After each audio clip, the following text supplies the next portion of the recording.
ወይ ጉድ! ሄሉ ምን ነው አፈቀርኩሽ ወደድኩሽ ስላላት ይሄን ያህል ያዙ ይልቀቁኝ አለች። እሳ አረ ይገርማል። ጭራሽ ከጆሲ ጋር ምናምን ተጠባብቃ ምናምን እሱን ገፍትራው ምናምን ሄዳ። አረ ይደብራል። ምን አይነት ብልግና ነው ይሄ? ምን አይነት አስተዳደግ፣ ምን አይነት ኑሮ፣ ምን አይነት ሴትነት፣ ምን አይነት አኗኗር ብትኖር ነው በዚህ ልክ እሱን እንዲህ ገፍትራ ጥላ ሄዳ አፈቀርኩሽ ወደድኩሽ ብሎ ዝቅ ላለላት ወንድ ትታ ዛሬ ላይ ዝም ብሎ እዛ ሲያንቀላፋ ከርሞ ያረጃ አንበሳ ይመስል ዝንብ ሲጫወትበት የነበረ ሰውዬ አሁን ላይ አፉን ከፍቶ ዝም ብሎ ሲያት ቆይቶ ዛሬ ላይ እወድሻለሁ አፈቅርሻለሁ የሚል አንድ ሰው ሲመጣ፣ አንድ አካል ሲመጣ ብንን ብሎ ከእንቅልፉ ተነስቶ እኔም እወድሻለሁ እኔም አፈቅርሻለሁ የሆነ ቅዠት የሚመስል ነገር ብሎ ፍቅሩን ላቀረበለት ሰው ወድጄዋለሁ አፍቅሬዋለሁ ከሱ ጋር ነው የምቀጥለው አንተ አታስፈልገኝም የሰው ሀገር ሰው ነው ብላ በዚህ ልክ ከፍ ዝቅ ማድረጓ ትክክል አይደለም። ሄሉ ተረጋጊ። አንዳንዴ እንደዚህ ፍቅርን እየገፋሽ በሄድሽ ቁጥር ነገ ደግሞ አንቺ መውደቂያሽ የት እንደሆነ አይታወቅም። በጣም አስጠሊታ ነገር ነው እያደረግሽ ያለሽው። ይሄ ልጅ አፈቀርኩሽ ስላለ በቃ ኩራቱ ገደልሽ እኮ በጣም በቃ ዛሬማ በቃ ትናንትና የህንድ አክተር አድርጎሽ ነበር። በቃ ጆሲን አትንኩብኝ፣ ጆሲን ጭራሽ ከጋርድ ፊት እኮ በቃ ቆመሽ ተከራከርሽለት፣ ቆመሽ እኮ ጠበቃ ቆምሽለት። ኦ ማይ ጋድ ምን አይነት ፍቅር ነው እናትሽ! ምን አይነት ድንቅ ፍቅር ነው!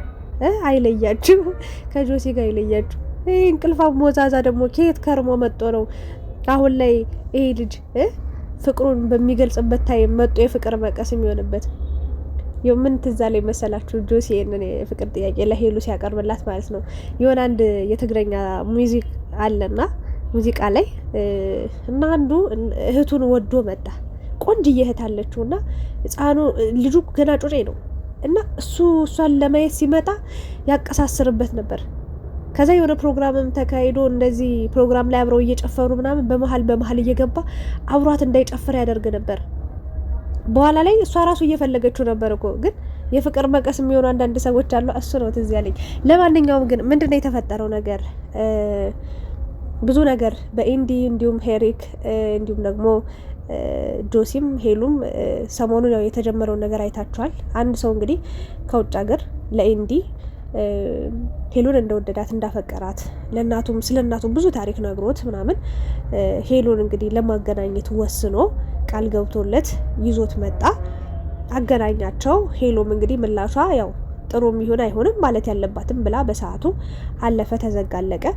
ከዛ ይሄ ልጅ ግን ፍቅሩ እየጨመረበት መጣ። መጨረሻ ላይ በሄሉ መልስ ተናዶ ወደ ሀገሩ ሊመለስ ሲል አይ አትመለስ ብላ ኤርፖርት ድረስ ይዘው መጣች።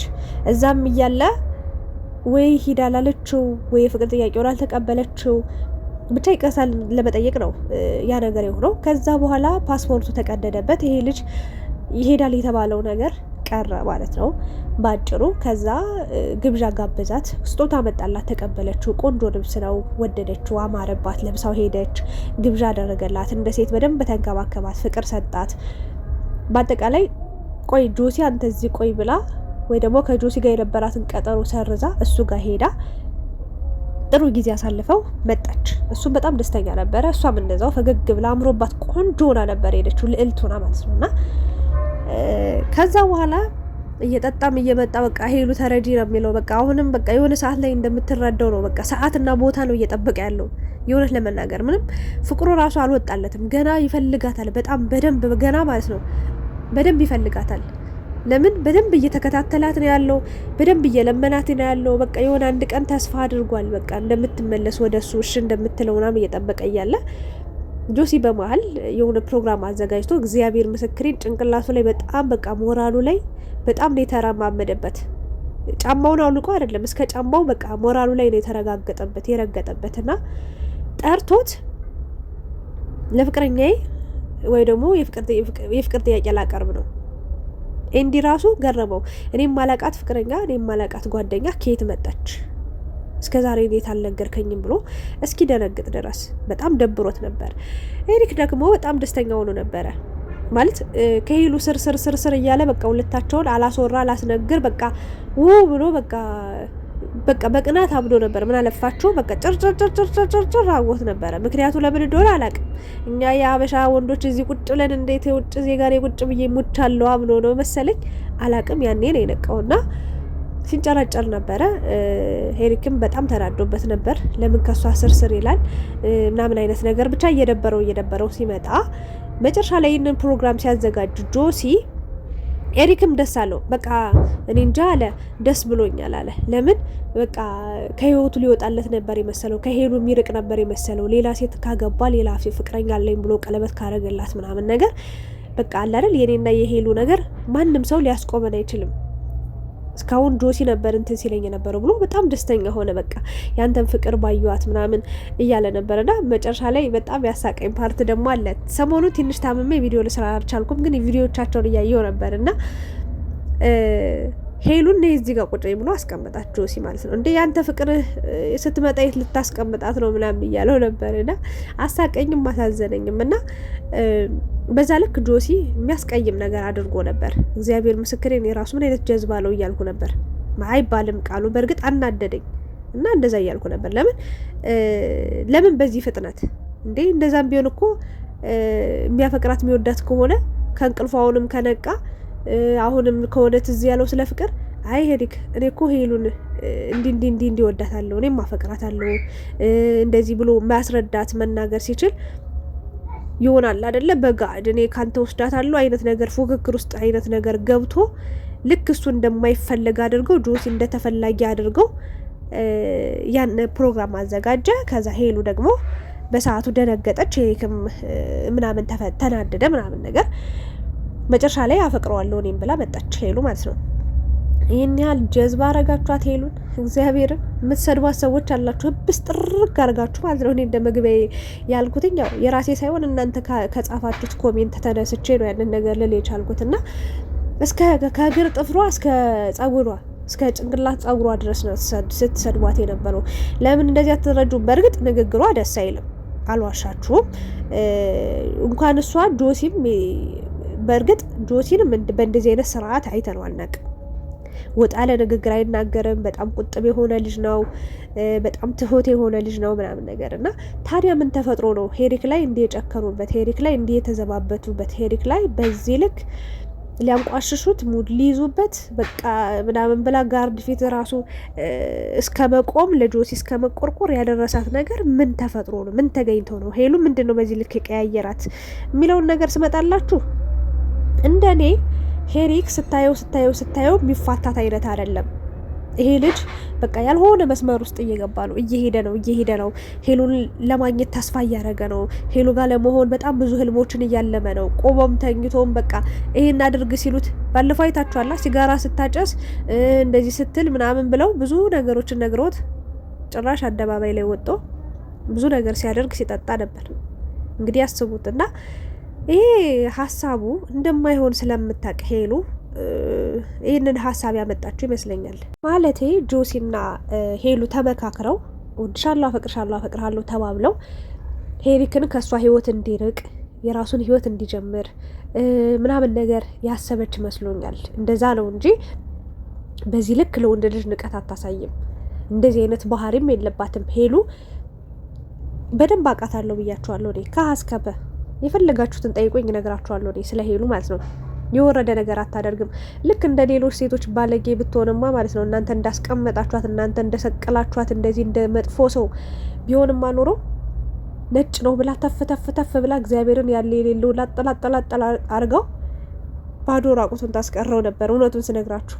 ምክንያቱም ይሄ ልጅ 100% እንዳፈቀራት ታውቃለች። ምንም አያመጣም። በቃ እየተጋበዘች እየበላች እየጠጣች የሚያመጣላትን ስጦታ እየተቀበለች ምናምን ዘና ያለ ህይወት መኖር ትችል ነበር። ቆንጆ ናት፣ ምንም አይወጣላትም። ግን እሷ እንደዚህ አይነት ብልግና የላትም። እንደዚህ አይነት አስተዳደግ አላደገችም። እንደዚህ አይነት ማንነት፣ እንደዚህ አይነት ስብዕና የላትም። አንዳንዴ እኮ ማለት ነው ዝም ብሎ አንዳንድ ሰዎች ወይ ሽ አይሉ ወይ እምብኝ አይሉ የሰውን ህይወት ሲያመሰቃቅሉ ይኖራሉ። ብዙዎችን እኮ እናውቃለን አይደል እንዴ? እቺ ልጅ በንግግሯ አዎ፣ ግን ይህንን ንግግር የተናገረችበት ደግሞ የራሷን ምክንያት አላት። ምክንያቷ ምንድን ነው? ሄሪክ እንዳይጎዳ ነው። አለቀ እንጂ ጆሲም እስከዛሬ የት ነበረ ሲጀመርስ? በምንም ታምር ደግሞ እኔ እንጃ። እኔ እስከማውቀው ድረስ የጆሲና የሄሉ ጓደኛ እስከ መጨረሻው እንደው በፈለጋችሁ ታሴዙኝ፣ እንደው በፈለጋችሁ ትፈርማለሁ። እግዚአብሔርን ብዬ እምልላችኋለሁ መቼም ቢሆን ማለት ነው ሄሉና ጆሲ ፍቅረኛ ሊሆኑ አይችሉም። መቼም ቢሆን ማለት ነው። ምክንያቱም በጣም የሚዋደዱ የሚግባቡ ወንድምና እህት እንደሆኑ ነው የምናውቀው። ለስራ ብዙ ነገሮች ሊፈጠሩ ይችላሉ። ከዛ ውጪ ግን በምንም ተአምር ጆሲና ሄሉ ተፋቅረው አንድ ላይ አንድ ህይወት ሲጀመር የዩቲዩበሮች ህይወት ትክክለኛ ህይወት አይታወቅም። እግዚአብሔርን ነው ብላችሁ የእነ ሩታን ራሱ ማወቅ ከብዶናል። ይህን ሁሉ አመት ስንከታተላቸው ኑረን ቆይተን ማለት ነው። አሁን ላይ የእነሱን ትክክለኛ በቃ የትዳር ሁኔታ ኑሯቸውን ህይወታቸውን ራሱ ማወቅ አልቻለም። ወልዳ ራሱ ምን ሰው ነው ያለበት ሁኔታ ነው እና እንደዛ ነው። ጆሲም እንደዚህ አይነት ብልግና ያለውም ስርዓት በቃ በጣም ስርዓት ያለው ልጅ ትሁት ልጅ ነው። በዚህ ልክ ወንድ ልጅ ላይ ጨክኖ በዚህ ልክ ወንድ ልጅ ላይ ቆርጦ እንዲሰደብ አፈቀርኩ ስላለ ወደድኩኝ ስላለ እንዲሸማቀቅ አያደርግም። የእውነት ለመናገር ሄሉም ይህንን ንግግር የተናገረችው ለራሱ ብላ ነው። ባትናገረው ልቡን ባሰብረው ባትጎዳው ጥሩ ነበር። ግን አማራጭ ይሆናል ብለው ያሰቡት ይሄንን ነው። ግን እኔ ደግሞ የሰው ልጅ አእምሮ ላይ የማይወጣ ቃል ተናግሮ ካጠገባችን ዞር ከማድረግ ይልቅ በጥሩ በስነ ምግባር እንደተማረ ሰው የተማረ ሰው ነው። የውጭ ሰዎች በነገራችን ላይ እግዚአብሔር ምስክር የኛ ሀገር ሰዎች አሉ እንጂ እሺ ካላለችኝ ካልተረዳችኝ እሷ የሌላው ማየት አልፈልግም ምናምን ብለው ዋይ ጎጭ ጓ የሚሉት የኛ ሀገር ናቸው። የሌላ ሀገር ዜጎች ይረዳሉ። ሲጀመር ቁጭ ብላ ብታወራው ያለውን ነገር አብረው መሆን የማትፈልግበትን ምክንያት በቃ አንድ እሷውን የያዘው ፍቅረኛ የለሽም ብቻሽን የምትኖሪ ስለዚህ ለምን አትቀበኝም አይነት ነገር ነው እያላት የሚገኘው። ሄሉ ደግሞ ይሄ ነገር ሊያሳምነው እንደማይችል ገብቷት ይሄንን አይዲያ ፈጠረች። አስባችሁታል? እንዴት ነው በአንድ አሁን ለዛውም የሄሉ አይነት አቋም ያለው ሰው ወይ ደግሞ ለዛውም ሄሉ ማለት ነው በአንድ ጊዜ የፍቅር ጥያቄ እሺ ብላ ከጆሲ ጋር ቀጥላ ምናምን። አረ እንደዛ የሚባል ታሪክ የለም እንዴ!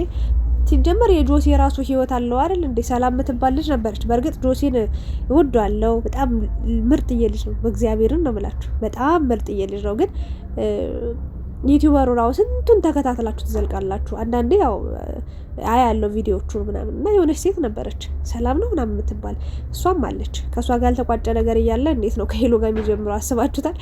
እና የማይሆን ነገር ነው። ለማንኛውም ግን አጣርታችሁ ሳትናገሩ ሳታወሩ ሄሉን ለመስደብ አቤት ሄሉ እግዚአብሔርን ሄሪክ ጋር እኮ ጥፋት አለ። ለምን የሱ ጥፋት አልታያችሁም? በቃ አሽቃበጣችኋ። ለውጭ ዜጋ ሲሆን ያላችሁ ልጁ ያሳዝነኛል። በእርግጥ ደስ የሚል ልጅ ነው። እግዚአብሔርን ከነሱ ራሱ ባይርቅ በጥሩ ነገር በቃ ጥሩ ስራ ይዘው ቻናል ተከፍቶለት ፕራንክ ቪዲዮዎችን እየተሰራሩ ምናምን በአብሯቸው ቢቀጥል በራሱ ቻናል ራሱ ቢመጣ ማርያምን ደስ ይለኛል። ግን እሱ አሁን ጋርድ ይዞ መጥቶ ምናምን ጆሲን ለማስደብደብ ሀብታም ነኝ ገንዘብ አለኝ ለማለት ነው። አይደረግም እኮ እናንተ። ያፈቀረ ሰው ዝቅ ይላል እንጂ እንደዚህ አይነት ነገር ይዞ በቃ ውጭ ሀገር የለመደው እንደዚህ ኢትዮጵያ ውስጥ አንጸባርቃለሁ ብሎ ጋርድን ያመጣው ከፍለናል አይደል? ያመጣው እኔም አመጣለሁ። እሺ 6ቱን አመጣለሁ ከፍዬ ብሬ ይጨነቃለች ሄሉ እኮ ነች። ለማንኛውም ግን ያው ያንዱ ጥፋት ብቻ ይታያችሁ። በእርግጥ ሄሉን አብዝታችሁ የምትጠሏት ሰዎች አላችሁ። ያለ ምክንያት ምን አደረገቻችሁ? እግዚአብሔርን እስኪ ሴት ለሴት ተደጋገፉ፣ ተበረታቱ። በዚህ ላይ ምቀኛ አትሁኑ። እግዚአብሔርን ምን አጠፋቸው? ልጅ ምርጥዬ ልጅ ስርዓቷ፣ አለባበሷ፣ የኢትዮጵያዊ አኗኗራ በቃ ሁሉ ነገሯ እኮ ትለያለች። ኩል እኮ ናት። ከሁሉ እኮ ለየት ያለች ሴት ናት። እግዚአብሔርን እንደማንም እኮ ልክስክስክስክስ ውርርርድ ያለ ስራ ትሰራ። በስመ አብ ስንት አመቴ ነው እኔ ካማቃት ራሱ እንጂ የምር ወጣ ያለ ነገር የላትም። እና እባካችሁን የምትጽፉትን የሆነ መጽሐፍ ስለቻላችሁ ብቻ የወረደ ስድብ አትሳደቡ። በሚዲያ ለምታውቋት የግል ህይወቷን አታውቁ፣ አብራችኋት ኖራችሁ አታውቁ። ገና ለገና ቪዲዮ ተሰርቶ ተለቀቀ ተብላ በስማ በዚህ ልክ ወረዳችሁባት እኮ። ለማንኛውም እሷ ምንም ነገር ሲያልፍ እንዲ እፍ ብሏት እንኳን ንፋስ እንኳን አይለቃትም። እግዚአብሔርን የእናንተ ስድብ እናንተን ምንም የትም አይጥላትም። አሁን አልቅሳ ማትሰበር እንጨት ሆናለች። ከፍ ብረት ሆናለች። ጥንክር ብላለች እንደ አለት። ማንም ምንም ቢላት ሊጥላት አይችልም። ለማንኛውም እኛ ሴት ለሴት እንደጋገፍ። ሄሉ ያው ይህን ነገር ማቆም አለብሽ። በዚህ ልክ ሰውን ማሳመን፣ በዚህ ልክ ሰውን እንትን ብሎ ወደ ራሱ እንዲመለስ ማድረግ ስለማይቻል ሙድ ቀይሩ። ሌላ ነገር ሀሳብ አምጡና ወደ ራሱ እንዲመለስ አድርጉት። የባሰ ራሱን እንዳይጎዳ። በፊት እጁን ቆርጧል፣ ታስታውሳላችኋ? እጁን ቆርጧል ብሏልና ያ ነገር እንዳይሆን አዝኖ ነው የተመለሰው ወደ ቤቱ። እና በቃ ይቁም ይሄ ነገር። እንደ ቀልድ የጀመራችሁት ነገር ሁላችሁንም ዋጋ እንዳያስከፍላችሁ ትንሽ ያስፈራል። ስለዚህ ጆሲም አቁም፣ ሄሉም እንደዛው። ሄሪክም ደግሞ ተረጋጋ። እንግዲህ ፈጣሪ ካለው ካለው ሄሉን ይሰጣል አልልም። እንደማይሆን እኔም መጀመሪያውም ነግሬያቸዋለሁ። ሄሉ በሃይማኖት አትደራደርም። ሃይማኖቱን ኢቭን ቢቀይር ራሱ አብረው የምትሆን አይመስለኝም። እኔ እንጃ የሄሉ ገና እኔ እንጃ አላቅም። የሄሉ ታሪክ ገና ነው። የፍቅር የትዳር ኑሯ የህይወቷ ጉዞ ገና አልተጀመረም እና እኔ እንጃ ከባድ ነው ለሄድግ እና በጊዜ የራሱ የሚለውን ሰው ቢጀምር ቢፈልግ ቢጓዝ የተሻለ ነው ብዬ አስባለሁ። ስለነበረን ቆይታ አመሰግናለሁ። እስኪ እናንተን ሀሳብ አስተያየትም ጨምሩበት። ቴንኪው። ላይክ፣ ሼር፣ ሰብስክራይብ ማድረጋችሁ እንዳረሱ ወዳችኋለሁ።